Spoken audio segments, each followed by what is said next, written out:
Assalamu alaikum wa rahmatullahi wa barakatuh. Kabajamtoota fi jaalatamtoota hordoftoota Jaafar Kamaal. Odeeffannoolee waa'ee jawwaala Samsung yookaan appilikeeshinoota haaraa akkasumas odeeffannoo waa'ee sooshaal miidiyaa kanneen akka Imo, WhatsApp, Facebook, YouTubein wal qabatu barachuu ni barbaaddu. Kana barbaaddu taanaan gonkumaa irrakkatinaa yookaan in dhiphatinaa isiniin jedha Jaafar Kamaal. Barumsa amma dura isiniif dabarserras akka fayyadamtan akkasumas kan fuulduratti isiniif darbu akka isin fayyadu akka isinin darbineef beeksisa isiniif taasisuuf qophiidhaan qaba jechuudha. Beeksisni kiyya har'aadha jalqaba YouTube keessan seenta YouTube kiyya argachuudhaaf jechuudha. Sana boodas gubbaa bakka search kanarratti Jaafar Tuubee jettaniitu search gootan jechuudha. Haalan search godhee isin agarsiise kanaan jechuudha. Sana booda YouTube kiyya isa kana isarra ni tuqxan jechuudha. YouTube kana jala viidiyoo 65 argachuu kan dandeessan akkasumas isaa olitti fuulduratti kan isiniif dabarsuuf taa'uudha jechuudha. Nagaan jiraatee jiraanne taanaan inshallah fuuldurattis kan isiniif dabarsu ta'a isarra ni tuqxan jechuudha. Sana booda eega bifa kanaan isiniin ba'ee subscribe kan jettu barreeffama diimaa kanarra ni tuqxan. Namni amma dura subscribe hin goone achi booda mallattoo notification gurraatti asirra jirtu mallattoo silkiidha jechuudha. Isheerra tuqxanii ishee dalagsiistanii dhiistan. Akkasumas Facebookiin an barumsa kiyya garagaraa irratti isiniif dabarsu isa kam akka ta'ee fi akkamitti akka ittiin hordoftan isin agarsiisuu fi Facebookii keessan irra ni seentan jechuudha. Sana boodas gubbaa bakka search irratti Jaafar Kamaal jettaniit search gootan Facebookii kiyya kan barumsa baay'ee of jalaa qabu argachuu barbaadan jechuudha. Maaliif sababniin kana isin agarsiisuuf ad friendiin kiyya waan guutee jiruuf follow gootanii akkamitti akka ittiin na hordoftan kan isin agarsiisudha. Jaafar Kamaal jettanii search gootan jechuudha. Eega Jaafar Kamaal jettanii search gootaniin booda Facebookni kiyya kan jalqaba kanarratti isiniif ba'uudha isarra ni tuqxanii. Sana booda Facebookii kana xinnoo akkas ol harkisuudhaan barreeffama follow jettu kanarra tuqxan jechuudha. Achi na hordofuuf jechuudha akka friendii kiyya tokkotti. Sana booda save rest ni gootan. Save rest yoo gochuu dide ta'e mobaayilii keessan jechuudha yookaan Facebookiin keessan nama 3 ol save rest waan hin gooneef follow gootanii dhiisuus ni dandeessan jechuudha. Egaan irra deebi'uun akkam jirtu nagaa jirtu isiniin jedha. Jaafar Tuubeen YouTube kiyya. Jaafar Kamaal Facebook kiyya kana lamaan jedhatti akkana hordoftanii waan an dabarsee jiru irraa fayyadamtan fuuldurattis waan an dabarsu irraa akka fayyadamtan gabanumaan siyyaama barumsa kiyya jalqabuufan deema barumsa kiyya irraa appilikeeshina WhatsApp keenya haala bareedaa ta'een akka nuti itti fayyadamnu nuuf taasisudha. Appilikeeshinichi kan maqaan isaa isinitti mul'atu WhatsApp kan jedhu kanaadha. Liinkii isaa YouTube kiyya keessattis descriptionii keessatti gadiin isiniif dhiisa.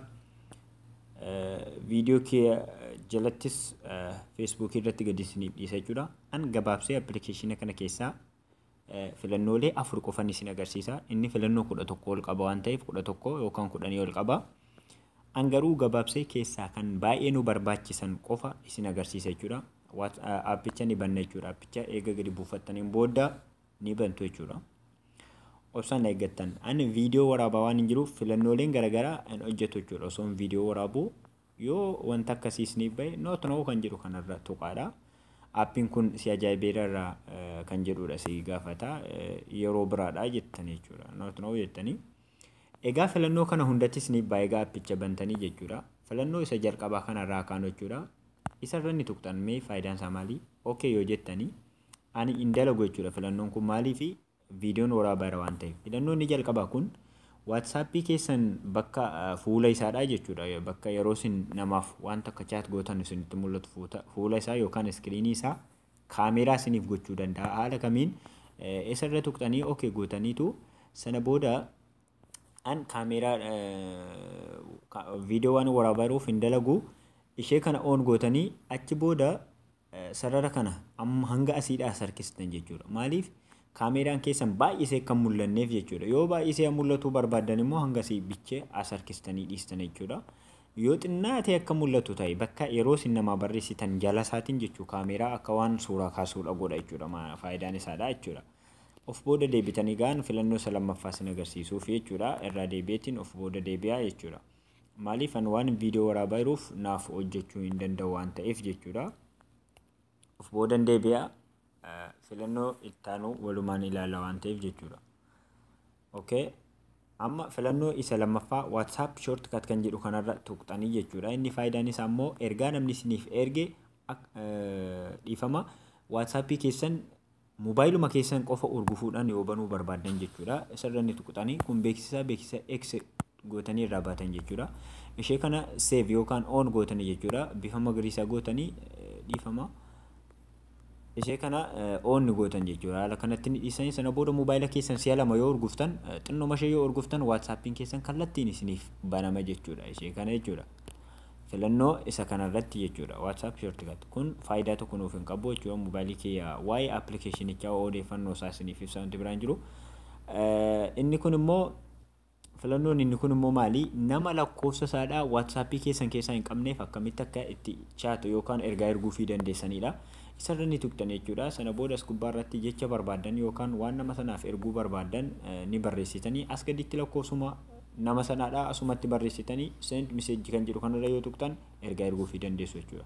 Gabaabumatti nama WhatsAppii keessan keessaa lakkoofsa isaa hin qabne yoo ta'e jechuudha. Inni kun immoo WhatsApp bubble inni jedhu kun yookaan filannoon inni kun immoo ergaa namni isiniif erge akka WhatsAppiitti dhiifama akka messenjeriitti akka isiniif dhufu kan taasistudha. Isarra tuqxaniitu jechuudha. Dhiifama kun ammas beeksisa haala kanaan irraa baatan. Dhiifama beeksisa sanarraa eega baaneen booda okay ni gootan jechuudha. Eega filannoo kana filattanii sana booda ammas okay ni gootan jechuudha. As gaditti kan isinitti mul'atu. Achi booda ishee kana immoo on gootan. Asitti dura appicha eegaa isin fidee on gootanii sana booda okay as gadi jiru kanarra tuqxanii jechuudha. Okay reega tuqxanii of booda deebitanii jechuudha. Sana booda ishee gubbaa kana on gootan. Haala kanaan on gootan yoo dhiiftan ergaa namni isiniif erge akka messenjeriitti fuularra isiniif dhufa jechuudha. Akka messenjeriitti isiniif dhufee isinitti mul'achuu danda'a jechuudha.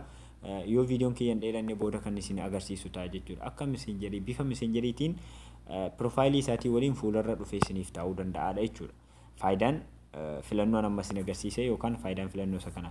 Inni kun immoo WhatsAppii keenya yoo gruupii garaagaraa keessa jiraanne yoo rikoordiin garaagaraa WhatsAppii keenya guutee jiraate qulqulleessuuf isarra ni tuqxanii jechuudha. Ammas beeksisa X-dhaan irraa baatanii yoo X hin qabaanne immoo mobaayila keessan bakka of booda isin deebisurra tuquudhaan irraa bahuu dandeessanii. Sana booda eega WhatsApp cleaner isa irra tuqxanii WhatsAppii keessan qulqulleessuudhaaf yes ni jettan jechuudha.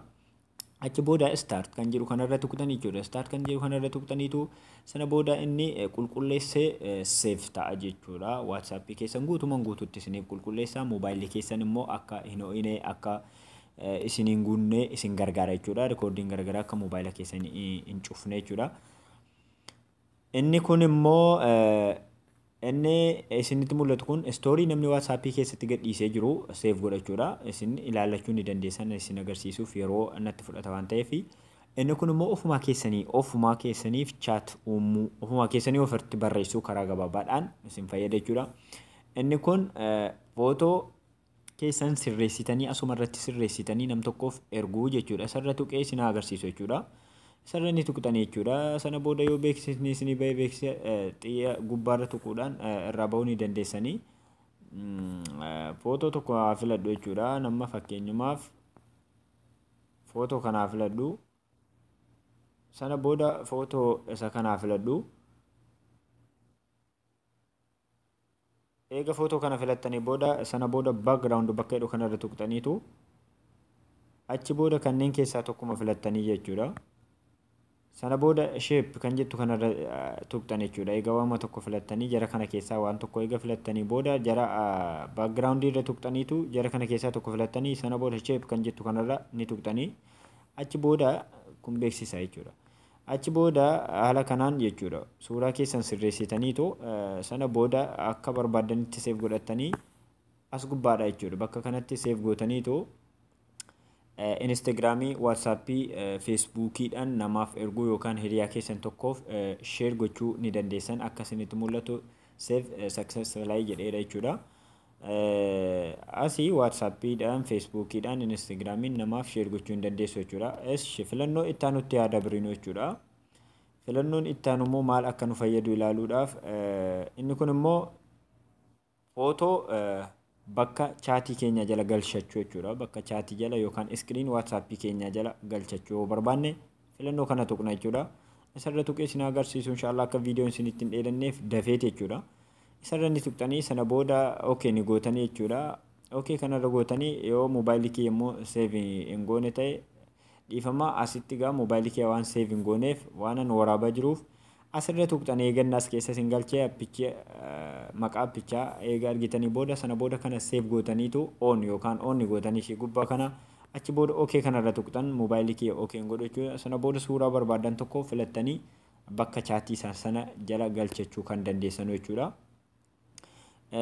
Filannoon inni xumuraa immoo jechuudha barreeffama garaagaraa ofirraa kan qabudha. Barreeffama barbaadan jechuudha inni kun jechuudha barreeffama barbaadan noot na'u kan jedhu irra tuqxa yoo haala kanaan ergaan isinitti dhufate jechuudha.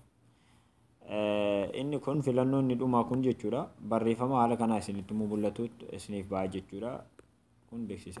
Haala kanaa isin irruma tuquudhaan kallattiin kooppii ta'a nama barbaadaniif erguu ni dandeessan. Barreeffama kanneen keessaa tokkumarra yoo tuqxan kooppii ta'a.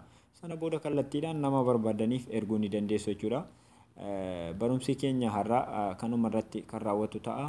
Fuulduratti inshallah yoo haalli mijate kan inni itti fufu ta'a. Ammasitti turtii gaarii isinii haa ta'u kana share gochuudhaan hiriyaa keessaniin ga'a galatooma.